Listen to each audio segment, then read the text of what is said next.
bago ko lumabas ng bahay, maglalagay muna tayo nito para dito sa ating bisita. So, ayan, kahapon, malaki to. Pero, nilagyan ko siya nito, kaya ayan, medyo lumiit na siya. Pero kasi nakaumbok pa rin siya, tsaka parang meron siyang something sa loob, kaya lagyan natin ito.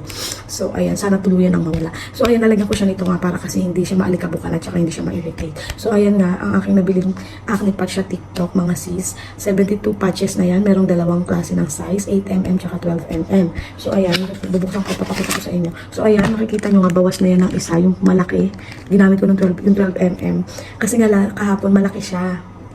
Malaki siya, tapos nilagyan ko siya. So, ayun, kaya medyo lumiit siya. Kaya sana, ayan, tuluyan na siyang gumaling. So, ayan, papakita ko sa inyo. Ayan.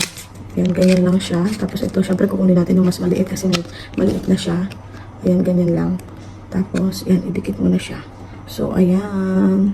Alam nyo, ayan, pag ginanyan ko siya masakit. Kaya parang may ano pa siya sa loob. May something pa siya sa